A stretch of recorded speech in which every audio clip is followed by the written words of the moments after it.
Dragon Ball Z became legendary for its over-the-top fight scenes between galactic demigods, the week-long power-ups, the transformations that defined an entire generation of epic moments. Never felt better. Wanna see? Hold on! What's going on about? You see that? That was just a taste of my power! Huh? What you're actually seeing is one of the most legendary and hilarious internet parodies of all time, Dragon Ball Z Abridged. Now I can't stop thinking about Vegeta with a mustache. Mustache. Today I'm going to show you the complete story of how a scrappy fan-made parody from early YouTube not only did our childhood anime justice, but somehow became so much more than just a parody. A phenomenon in its own right, with sharper writing, faster pacing, and some of the funniest anime dialogue the internet has ever seen. I'm gonna do squats all over your face! Here's the crazy part though, it didn't start out that way. In fact, the early episodes were so amateurish that even the creators were shocked that people stuck with it.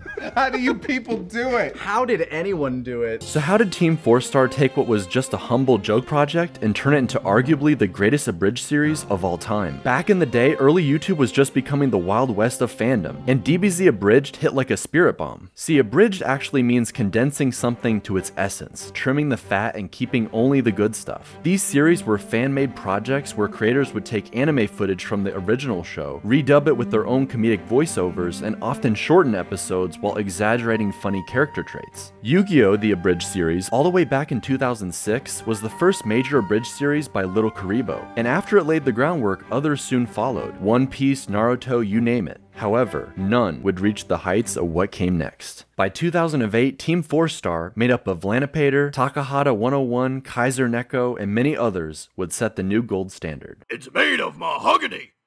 Mahogany. It all began with a Skype call. Just a few guys messing around late at night, tossing ideas back and forth about abridging Dragon Ball Z. While they would eventually create one of the most beloved fan creations in anime history, Season 1 was rough, to say the least. The mic quality, bad. Are you hungry? Yeah, I could eat anything right now. Me too. What? Nothing. Some characters sound like they're recording through a tin can, and you could tell they were still figuring things out as they went. Okay. I'm drinking OJ. Now it's apple juice. The voice acting? It took time to develop. You'd think working with characters that already have their personality, delivery, and story arc figured out would be easy to work with in parody, but it really isn't. At the beginning, many characters didn't resemble what they'd eventually sound like. Are you a Yoshi? Yes, Goku. I'm a green f***ing dinosaur. Or how they might act. In fact, you could really tell they were leaning on one simple but effective trick, the fact that writing assholes is easy. He blew into more pieces than Yamcha! Krillin!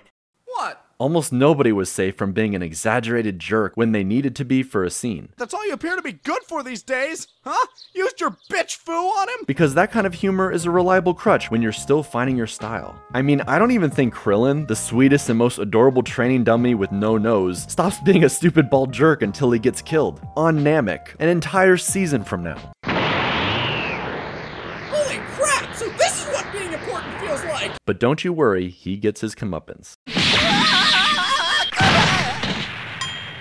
What did I say? I mean, there's literally a scoreboard. Everyone remembers the Krillin own counter, becoming the go-to joke for every moment with him, oftentimes getting owned when he didn't really deserve it. Maybe they went a little too far. Krillin, stop! You're making him stronger!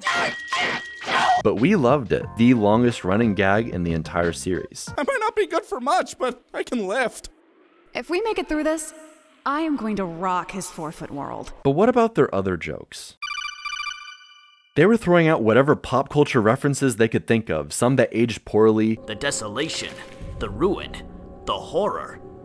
Where are we, New Orleans? Krillin! What? Too soon. And some that aged like MILF. Hey Mom, why do you never seem to age? Oh, your father won't let me. And yet they still found time to make fun of DBZ's plot holes. Yeah, that's it. I'll grab him and throw him out of the window!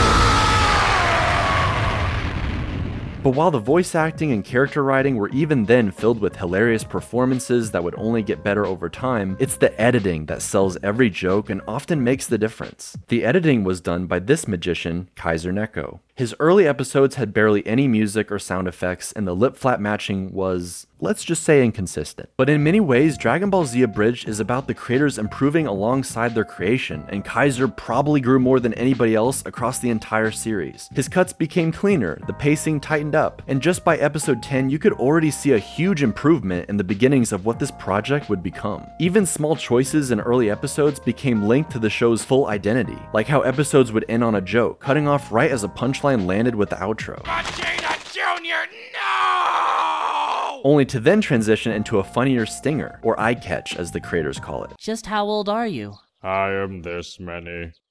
You didn't raise your hand. That's how old I am. A little post-credit gag that kept people watching all the way through, or allowed them to add something that didn't make the full cut.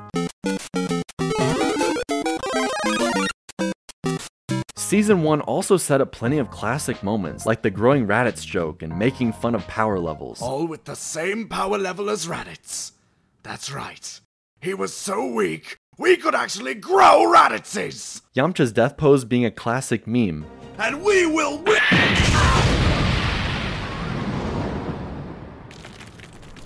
But maybe more than anything else, it was Nappa who got people through those early episodes. Vegeta! Look! A Pokemon! F*** you, Nappa. Writing for him was a breeze. Did he disappear?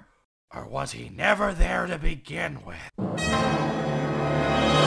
Oh wait, there he is. It was easy because they just made him the most lovable idiot possible, and any stupid thing that came out of his stupid mouth worked perfectly with Taka's delivery. Patty cake, baker's man! Bake me a cake as fast as you can! Good effort, but I'm the patty cake champion. But even more hilarious than Nappa is his dynamic with Vegeta. Vegeta! What? I can fly. Yes, Nappa, yes you can. Team 4-Star often addressed anime filler, whether it's fake Namek, Popo's training, Bulma having nothing to do in Season 2 so she just fights crabs. But the filler with Vegeta and Nappa is oddly endearing. Okay, now boy, catch the ball! Catch the ball! I broke it at Vegeta! But also how he annoys Vegeta endlessly. Over there yet? No. Over there yet? No. Over there yet? No. Over there yet? To the point where DBZ Abridged arguably gives him a better reason for killing Nappa than in the original show. You okay, Vegeta? Just an aneurysm out of sheer stupidity. Wow! I didn't think you were that stupid, Vegeta. Even foreshadowing his death in a not-so-subtle way. You know what, Nappa? One of these days you're going to die, and then you'll be out of my hair forever. Vegeta? Vegeta? Vegeta?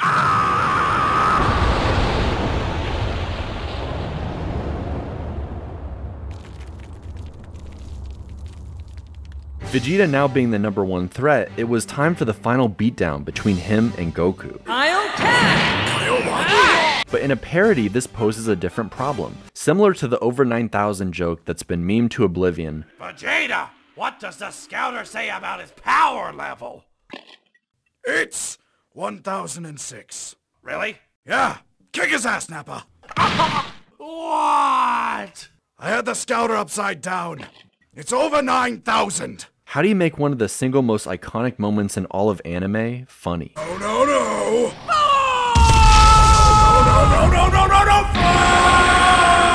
But even more than that, they needed to figure out how to write Goku paired with Vegeta. In fact, this would go on to be a recurring fear of theirs for all future villains in each final showdown. For Cell, they almost have this overtly gay admiration for each other. I just came to measure you up. And I gotta say, nice. Maybe you know it. A real bromance. Why do you keep calling him handsome? Because that jawline don't lie, and neither do I. With Frieza, Goku's such a cheerful idiot, Frieza actually misses Vegeta's smug trash talk. He's probably in hell. I don't know, I went to hell once. The only real bad parts were these two oiled up German guys trying to wrestle me. Are you real? But meanwhile, in Season 1, Vegeta has somehow found someone dumber and more annoying than Nappa on the same day he killed him, and the creators lean into it. I'm surrounded by idiots. I thought you were surrounded by gumdrops and ice cream. While Goku is in his element, he's also a true fighting expert. The amount of concentrated energy causes an extreme expansion in mass. The body can't compensate. And while you'll see a 50% power increase, you'll see a 75% decrease in speed and mobility. But in every other situation, he's hilariously innocent and childlike, where you don't even know. How do you function? With their dynamic now sorted out, the creators wasted no time having fun with the final epic episode of the season. But what made episode 10 even more special is that it was actually 3. Remember, old YouTube was limited to 10-minute uploads, and that was it. So for the final fight with all the back and forth between Goku, Squeaky Toy, God, that's hilarious! Vegeta getting hit in the eye over and over, My eye! Why is it always the goddamn eye? the deer dying from the spirit bomb. This limitation, I think, helped with the pacing. It gave each phase of the fight its own moment to shine instead of cramming everything into one rushed episode. What's the opposite of Christopher Walken? Huh? Christopher Reeves!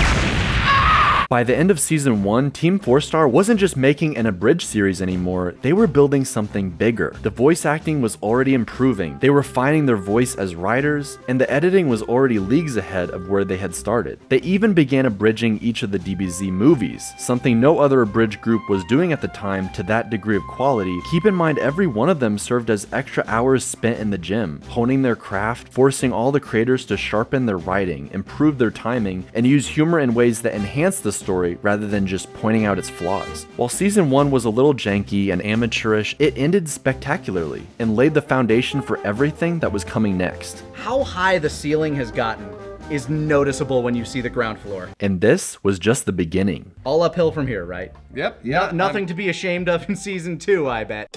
If Season 1 was where they found their footing, Season 2 is where they started to fly. Their jokes hit harder, the editing, it was cleaner. Team 4-Star had definitely hit their stride. But before we even get to the writing, there's a major change you'll notice immediately. The aspect ratio. While Season 1 looked janky with cropped footage, inconsistent quality, in Season 2 they switched to the Dragon Box remaster, making everything look crisper and more professional. It might seem like a small thing, but back in early YouTube days, this kind of upgrade made a huge difference. Kaiser in particular upgraded his editing in so many new fun ways. He actually started out making anime music videos and loves editing to the beat of music. So he's responsible for the classic Dragon Ball Z Abridged opening for Season 1.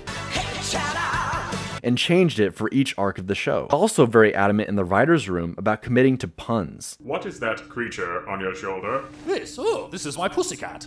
It is licking me now. Should I lick the pussy? Not just having a meta joke immediately after about how cringe puns are supposed to be. Sometimes a corny line works if you just commit to it. Commit to your joke. Again, it all comes down to delivery. So, naturally, I gotta mention all the clever puns they included as shameless episode titles. Like No Country for Old Namekians, Looks Like the Z Fighters Are Blasting Off Again, The Good, The Bad, and The Purple. Well, kitten, if you're getting stressed, you could always, you know. Oh, jeez. This is hardly the time or the place. Besides, I did it in the pod on the way here. Grand Theft Goku. And I am calling him by his real name. So does that make me Ginyu? Alien vs. Piccolo. What do you think of my third form? I think Ridley Scott's gonna sue somebody. What are you talking about? And finally, the Saiyan formerly known as Prince. Shit, that's good. In terms of the episodes themselves, Kaiser famously started adding single frame Easter eggs inside of every solar flare. A character yelling or screaming could often have their anguish or fear be heard across landscapes, galaxies. What the devil is that noise? Oh God, is that my wife? Leave me alone! You already took the kids! What more do you want? And even other future timelines. Daddy? In a similar way, they were able to write off-screen vocal jokes when there weren't any lip flaps to flap. Nimbus? Oh God, oh crap, oh Jesus! Making clever use of otherwise normal footage. Vegeta's really giving us a pounding. I'm coming, Zarbon! Quick, grab my balls! One of Kaiser's absolute favorite techniques is to hilariously loop the animation, like Zarbon headbutting Vegeta, Vegeta getting blasted away and coming back, only to be blasted away again. Vegeta getting kidney punched. Stop hitting yourself. Stop hitting yourself. Stop hitting yourself. You're the one hitting me! Man, Vegeta sure gets beat up a lot. You goddamn wanker! Of course, we remember the squeaky toy, Frieza ripping off Nail's arm. I'm fine! Good to know. Yoink! And then there's just an absurd pile of them at his feet, implying they've been at this for a while. Oh, you did it again! Stupid! Stupid! Piss! There's something so cathartic about it. He also used cross-cutting for fights, letting the action breathe better than in Season 1 while making a joke with characters elsewhere. Like Vegeta getting his comeuppance while Krillin explains karma to Dende. If you do something good, something good happens to you. And if you do something bad, something bad happens to you. Or Frieza claiming Dodoria won't lose a fight while actually getting her ass handed to her. I am a woman! What? But Kaiser's greatest challenge wasn't even the editing, it was YouTube itself. Between copyright strikes, takedowns, and Toei's wrath, entire episodes vanished overnight. This is just one example from April of 2017. It's that time of year again. Birds are singing, bees are buzzing, and every episode of DBZA has been ripped down off YouTube. At the beginning of every episode, they are very clear about the nature of DBZ Abridged. It's a parody, not meant to replace or take away from the original in any way. In fact, they want you to please support the official release. And yet they've had a battle in the trenches to keep these episodes afloat for everyone to watch and enjoy on YouTube, and this is where it really begins to look like something special. Season 2 introduced the second arc of the original anime, where you really get to see Toriyama's style of writing. It's improvised manga, where he might have an overarching plan, but lets a story develop naturally. And out of this sense of play came one of the most legendary arcs in anime history, the Saiyan Saga. But this arc was also a treasure trove of material for Team 4-Star. Not only did their version get a huge step up in presentation, the writing and humor evolved 10x. Wax on or wax off?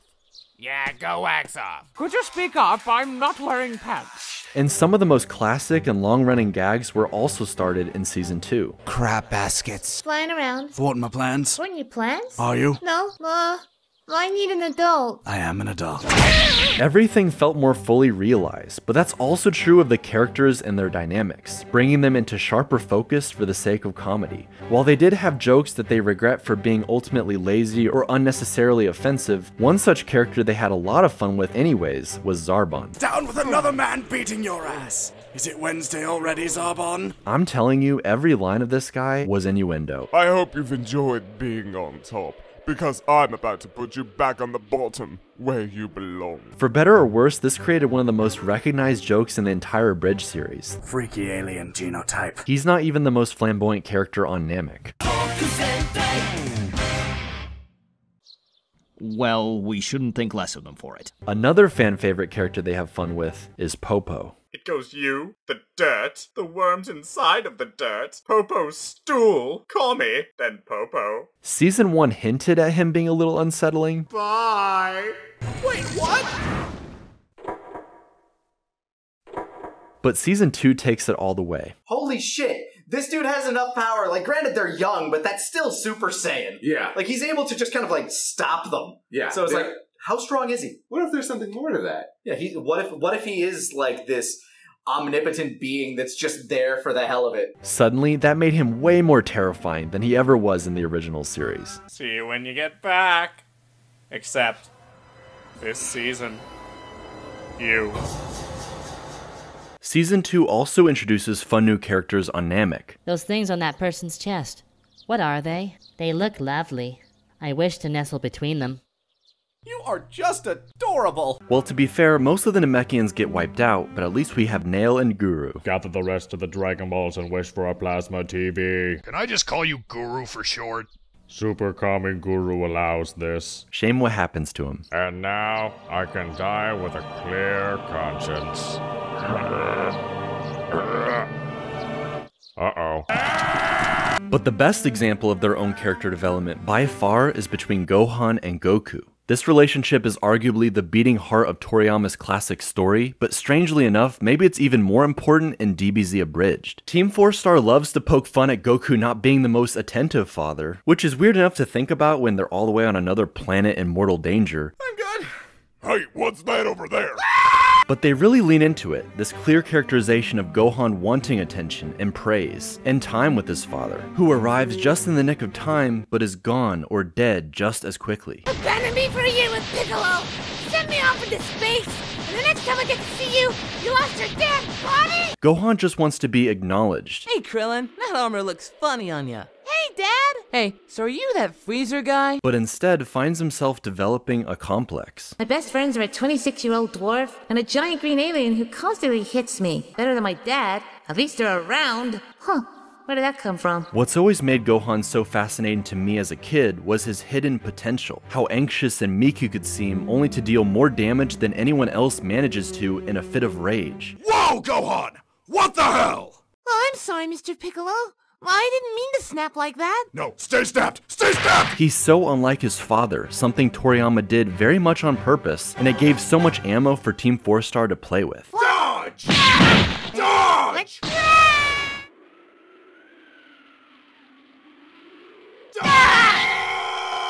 What is it, Mr. Piccolo? Why didn't you dodge? He really needs to learn how to dodge. Yeah, I know, still working on that. Why are you starting a subroutine? It's not that complex. What? What? We're just gonna focus on a little bit of basic combat training that Piccolo told me you've been struggling with. Gohan, dodge! You must be so proud.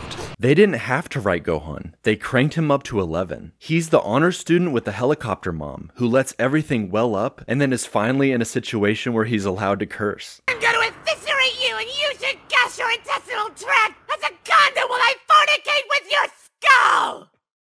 What? Meanwhile, the creators are divided on whether they should have gone as hard on the neglectful dad jokes. I wish we'd kind of leaned a little less on the daddy issues with Gohan stuff, and I feel like... You know, you say that, but the way it ends up paying off in the end is just way too good for us. I will say, I do like our payoff with it. But before we get to that, we need to talk about Frieza. His introduction is absolute perfection. I started making a mental list of how many times I've heard certain lines. We're going to f*** your face!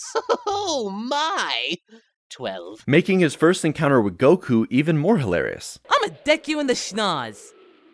Ow. Good lord, I traded Vegeta for this. For all the scenes leading up to the final confrontation, he's actually having so much fun being evil. Kinda killing our guys. Oh, we have more of those things back at the ship. It's not like we're losing anything valuable. And fantasizing about immortality. After that, I'll disappear for a millennia and make them wonder if I ever existed to begin with. Just to come back and kill them all. And thanks to Martin's sinister performance, Frieza became the perfect blend of terrifying and hilarious. But the only one who could rival his big-headed self-aggrandizement is our short king Vegeta. I mean, bro, just look at his head. After arriving on Namek, the Saiyan Prince has the time of his life, picking off Frieza's men one by one. I'm about to blow my load all over your insides. What the? No homo. Really adding to the cat and mouse game the Earthlings are playing while still being just as villainous as before. By the way, would you like to see our Dragon Ball? It's our prized possession. So, what brings you to our village? He doesn't even need lines, just that smug expression is enough for a joke. But that doesn't mean he stopped talking shit constantly. Sup, Bubblegum? Look at you, packing away more bacon than Hormel. Try not to get yourself killed, God forbid you make me happy. You know what, all of you better duck, because I'm about to turn left, and I don't want to smack you with my dick. He's a bully, especially in Abridged, and before the Earthlings, he always had a favorite target. I f***ing hate you. Renegade for life. But I think everyone's favorite aspect of Vegeta is the pride before the fall. Do you really believe your own hype that much? I am the hype! Watching him be in his element, on top of the world, narcissism on full display, only to get absolutely humbled and laid out on the floor. Oh no, don't mind me. By all means, give me some ideas. Utterly humiliated. Like a little bitch. Vegeta utilizes the bravado in every cell of his body to take on Frieza. You're not dealing with the average Saiyan warrior anymore. I can now see the peak of your power, while I'm only beginning to tap into mine. I feel like we've been here before. Have we been here before? He has become a Super Saiyan! Vegeta! Why didn't you block that one? I thought you had it. No! Team 4-Star has at this point mastered the flow of fight scenes with comedy bits. This is the best idea I've ever had. Go, my children. What? That's just distracting. Geronimo! Somehow Frieza is still just as sinister and intimidating. When you see Vegeta, tell him I said, like a bitch. But then they slip in a joke like having Goku hold a grudge for Piccolo killing him in Season 1. I'm charging my attack. I'm charging my attack. In so many ways, all the skills and techniques Goku has learned up to this point weren't just meant for Vegeta, but are somehow barely keeping Goku in the fight against Frieza. Kyle what? Kyle crap. I thought so. He gives the fight everything he's got, and with a push from naked Vegeta, You're naked. Why? he's able to, by the skin of his teeth, vanquish evil forever. Or so he thinks. By the way, just as a side note, pay attention to who reads the opening disclaimer at the beginning of an episode. It's a way of subtly letting the audience know who probably isn't gonna make it out alive. Whew. All right, how was that? That was perfect, Krillin. Don't worry about your check. We'll send it to your next of kin. What?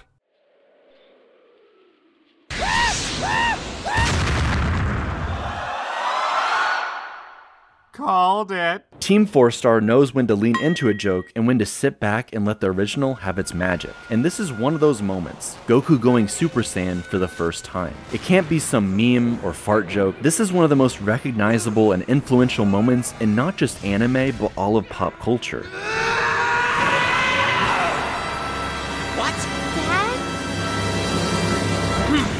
By playing it straight, not only is it still a subversion, but it's almost more stark and impactful to the character in their version. In the original, Goku immediately becomes more stern and serious, eyes of steel, all about business. But this change in Abridged hits even harder in a slightly different way, because of how unserious this Goku usually is. Do you think this is a game? Well, you said it was a game. Something I really appreciate is Team 4-Star's determination to give Goku a wide-eyed expression of childlike innocence no matter what the context. It gives a completely different feel to him, from a paternal protector to a godlike child just having whimsical fun with everything going on. So when he's suddenly serious, Gohan has never seen his dad like this. This is surprisingly well thought out for you. Gohan, where should you be right now? The ship? The ship! Okay. This is a different creature entirely. And the light bulb in the darkness. There are endless memes about power-ups and transformations taking multiple episodes where fighters just sit and watch, that then last a whole episode. And all of that comes mostly from this fight. It gets even worse once Frieza decides to throw everyone a massive curveball. This planet! Wait, I zoned out there for a second, what? Not only does Frieza give the famous 5-minute countdown for the destruction of Namek that lasts literal episodes, far more than 5 minutes, Frieza. Do you have a watch? No, why? Do you know what a minute is? What? Of course I do. I don't think you do. But in order to fight Goku, he asks him to wait while he powers up. Of course, in Abridged, it's not Goku's love of the fight that convinces him, as excited as he is about it. Stop it! Stop getting excited! But one of his other vices. I'll give you a pizza. 2 pizzas with stuffed crust. Goku! You can see it in his eyes. You can eat it in reverse. Even more hilarious, the writers aren't even positive they planned for this perfect callback later in the fight. That's not a pizza. I just remembered I promised you 2 pizzas. The battle finally ends with Frieza Green Goblining himself. Ah! My organs! Stay in there. Stay in your home. Daddy needs you. And Kaiser gets to enjoy his favorite type of joke in the whole world. You really were a cut above the rest. Too bad you didn't make the cut. Please stop. All right then, I'll cut you a break. I'm gonna split. But how does Goku escape Namek? Easy, muffin button. Yes! By the time Season 2 wrapped up, DBZ had fully transformed. It wasn't just an abridged series anymore, it was a full-blown reimagining of DBZ, with its own identity, its own jokes, and its own rules. And as incredible as the Frieza arc was, they weren't done yet, because the Cell Saga was going to take everything they had learned and push it even further. Season 3 of Dragon Ball Z Abridged isn't just where the series peaks, it's where the parody becomes tribute. Team 4-Star firing on all cylinders, having turned a fan project into a decade-long creative odyssey. Season 3 is as big as Season 1 and 2 combined, getting more sophisticated with every arc, just as the original did, and it's important to remember how much tighter the pacing really is in Abridged. We usually covered somewhere between like 2.5 to 3 episodes per episode of our stuff. By season 3, most of the cast had unwittingly spent a decade refining their craft. What started as a side project became a defining chapter of their lives. Lawrence Simpson was a part of Naruto Abridged back in 2006, even earlier than DBZ Abridged, and throughout he got to play Goku and Gohan, somehow making each of their voices feel distinct despite being very similar. And by the way, with these two characters, he's had to deliver more Kamehamehas than any other cast member in the series, and somehow he delivers every time.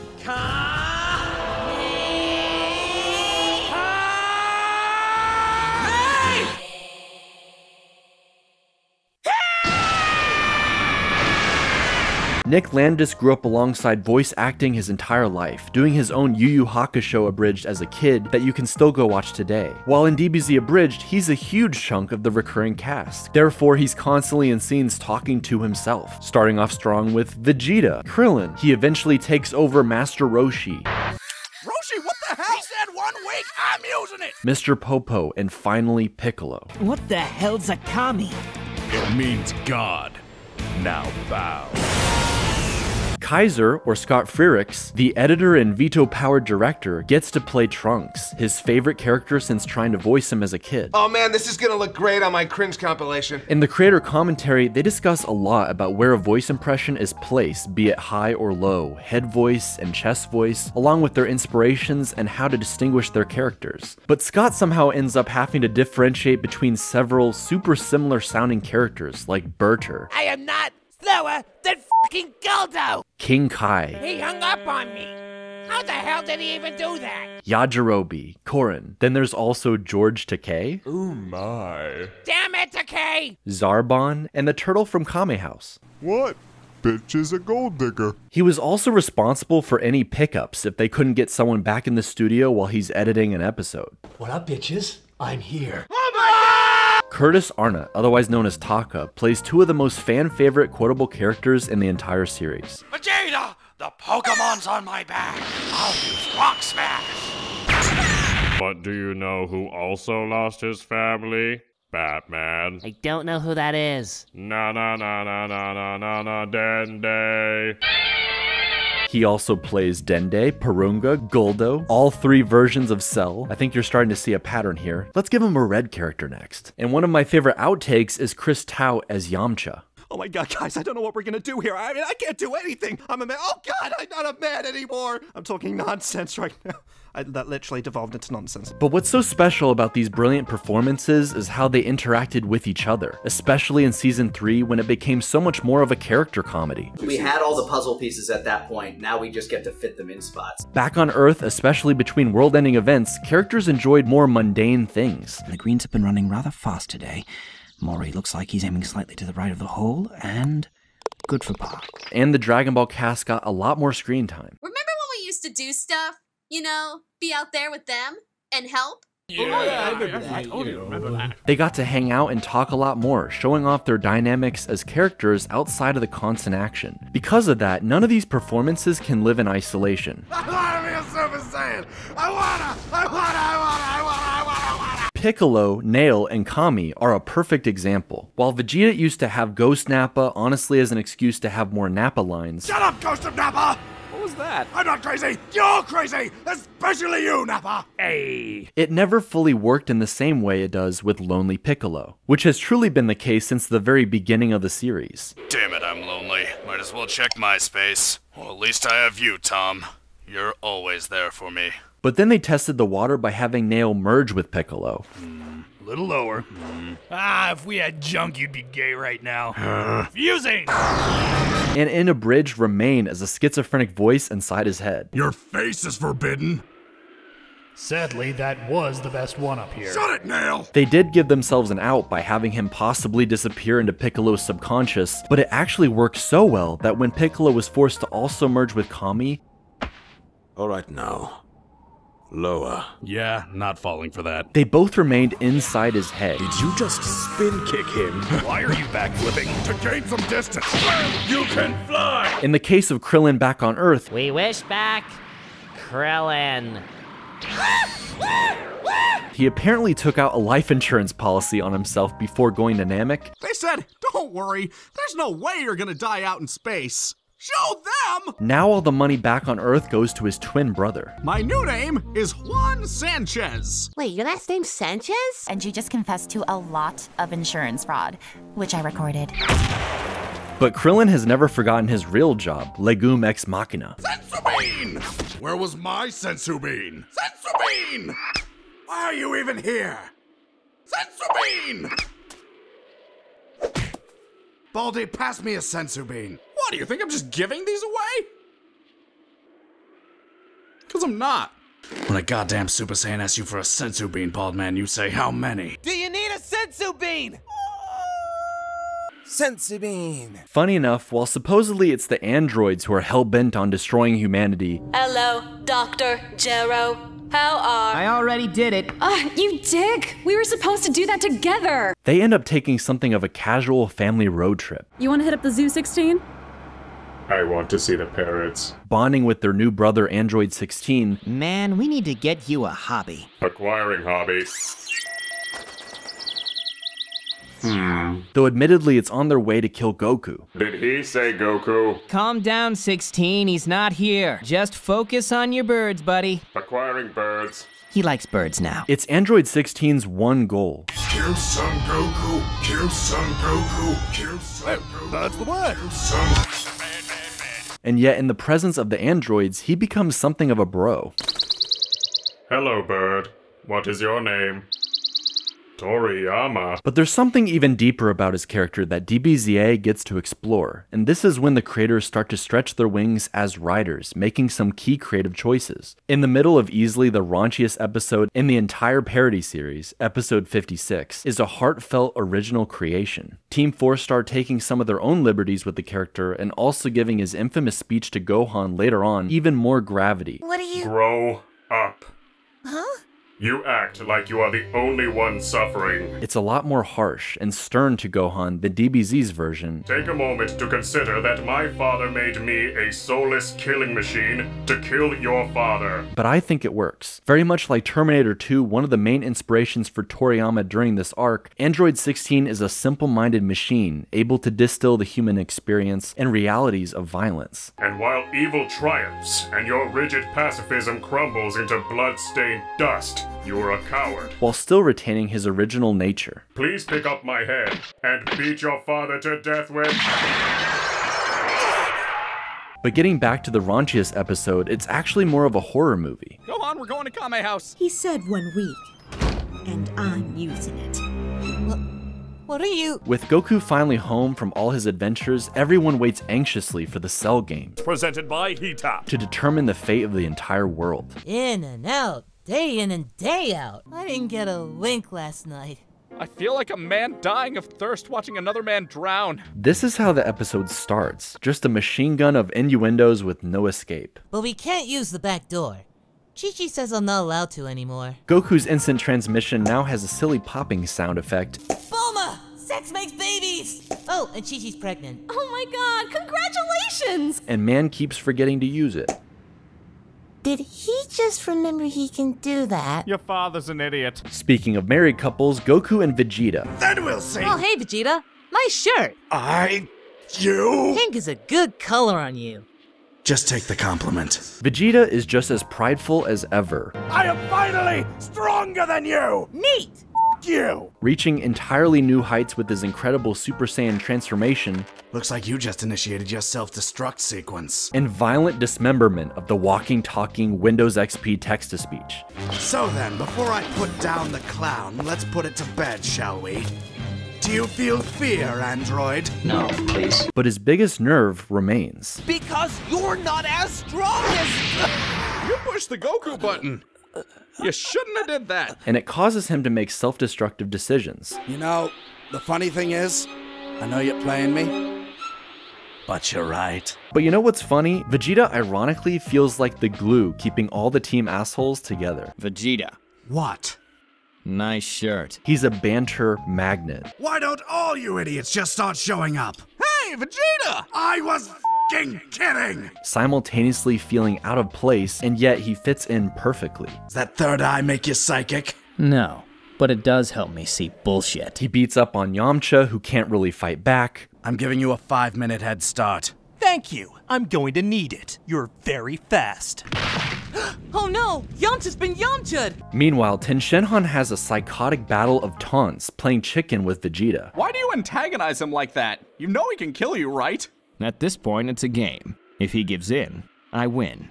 And he knows that. And with semi-perfect Cell. Oh, could it be Tenshinhan? Please tell me it's Tenshinhan. Despite being far weaker than both of them. Power levels! Super Saiyans! And you! Shin! In this band of superhuman fighters and eccentric personalities, Tenshinhan remains the straight man. You can never read that guy. But strangely enough, the character who gives Vegeta the biggest hate boner... Oh, look at that! The prince of all 2 Saiyans on the ground! 3.5 shut up! ...is Bulma. Gallic gun! Yes!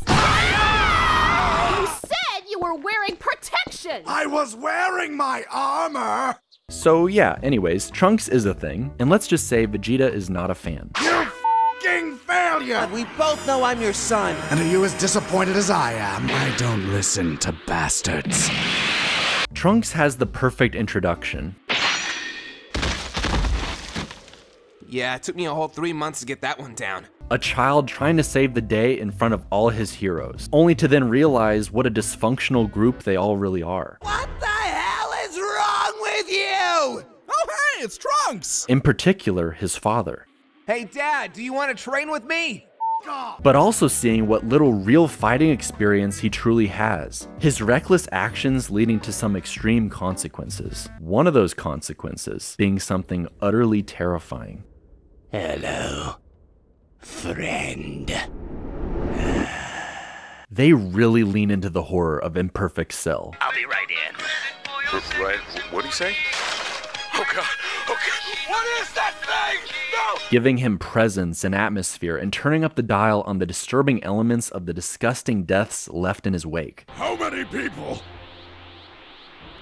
Enough.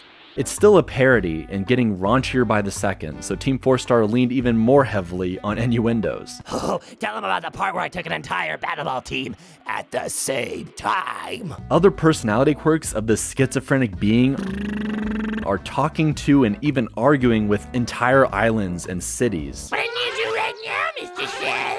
Okay, I'm in the middle of something right now. No, right now, Mr. Cell, right now. Bitch, I do what I want. But by the time we reach Perfect Cell, this is a whole new monster, a perfect blend between Earth's greatest heroes and villains, a being with all their strengths and vices. For Abridged in particular, this came with him throwing favorite lines right back to their faces. Wait, how can you be semi-perfect? You're either perfect or you're not me. There's no gray area. You're either perfect or you're not me. While also coming up with some of his own coldest lines. Trunks, you couldn't fathom the amount of dead men behind me. Feel free to pray to your god, but spoilers, I won't be listening. And somehow, even more evil than that is what Dr. Brief has been growing in his basement. But before we talk about the Cell games and the end of DBZ Abridged, we have to give praise to Kaiser Neko and his professional level editing of not just the entire series, but especially Season 3. I always say this when people say, your show was so good, why was it? I'm like, well, that's what happens when you have a professional movie caliber sound editor and visual editor editing everything. Yeah, your sound design has been always been. Don't listen to either of these. I'm not professional level, but I am. Hire this man! Did you ever watch Hellsing Abridged? He did all the audio for that. All the blood, all the guns. Oh, I did not. Imagine what he could do with an actual budget. I think most people would be genuinely surprised by how much you can do in just an NLE editor with multiple layers, masking, retiming footage, reversing footage. These basic tools were the solution to 90% of Scott's problems that he ran into, and therefore he had nothing but his own ingenuity to land every one of the jokes that otherwise wouldn't be possible.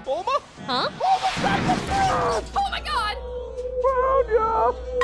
He even had to correct some of Toei's animation from the original, like 18's leggings, Vegeta's gloves, Dr. Jiro's arm. He became a master over the course of DBZA of including and mixing music, some of which Team 4-Star just made in-house with Dragon Beats. We have a lot of music.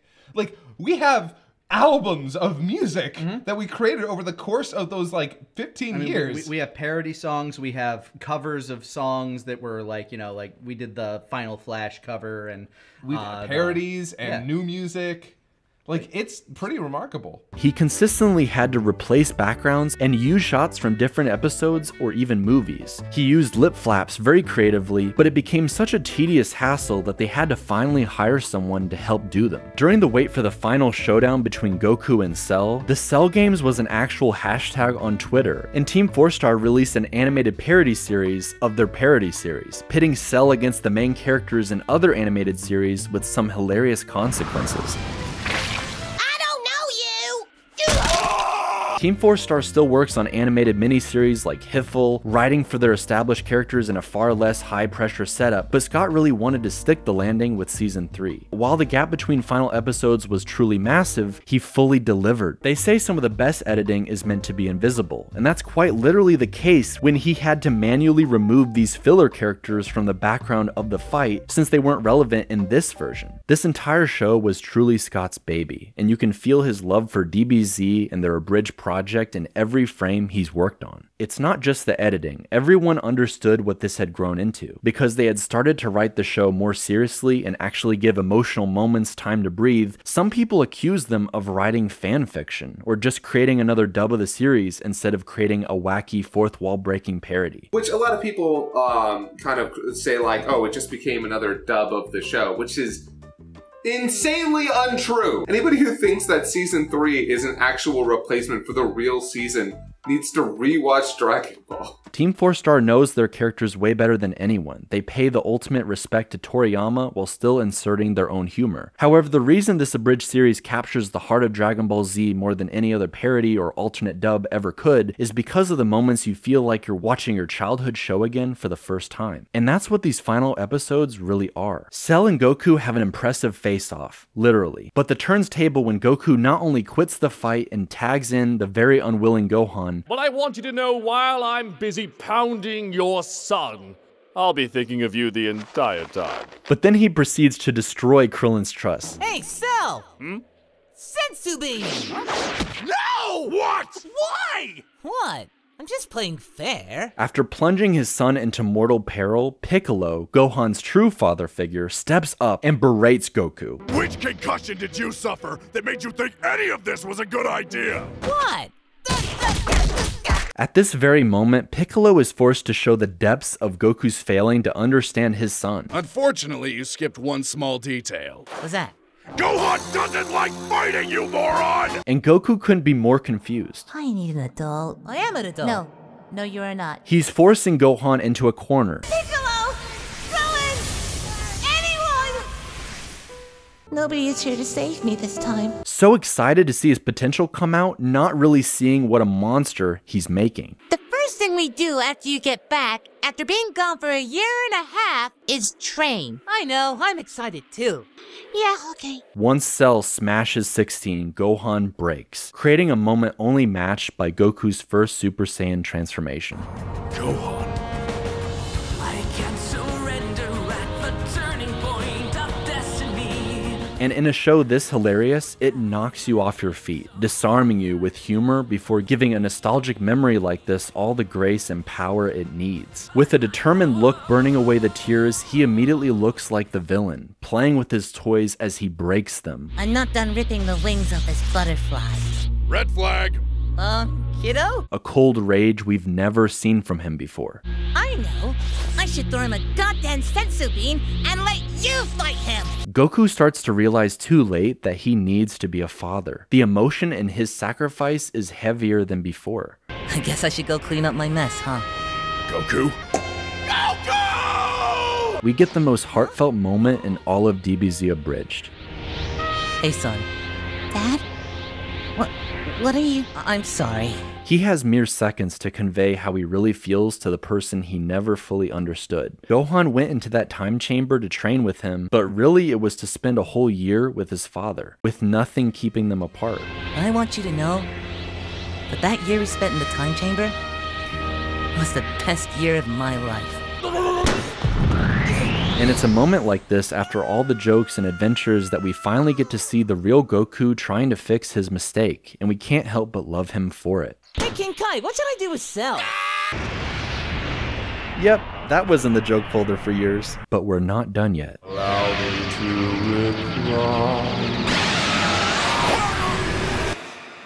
There was always talk of a Season 4, the Boo Saga. Team 4-Star even teased it, but eventually they made the choice to end it. They released a heartfelt video, like parents explaining a breakup, admitting the spark just wasn't there anymore. That forcing themselves to make more would have meant doing it without heart. And if there's one thing I can say Dragon Ball Z Abridged always had, it was heart. If my heart weren't in it, if I had gone to the Boo Saga without the heart there, then what's the point? They chose instead to preserve what they built, to go out on their own terms, on a high note. And honestly, I think it was the right call. Because DBZ isn't just a parody. Team 4-Star took everything we cherished and hit us full force, like a giant spirit bomb of love for all of Dragon Ball. It was truly their love letter to the series and Toriyama himself. For me, Dragon Ball was never just a story about fighting, it was a story about effort, about natural talent versus hard work, about pushing past your limits no matter how impossible the challenge. The way Team 4-Star grew alongside their creative project, sticking the landing at the very end. I mean, the final episode of DBZ Abridged took an entire year to truly make sure it was the best finale it could possibly be. But they delivered above and beyond.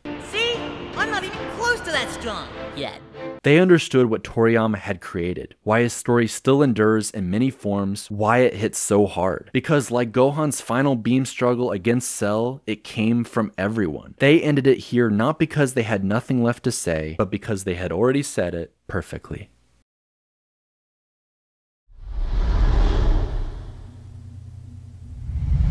I'll say.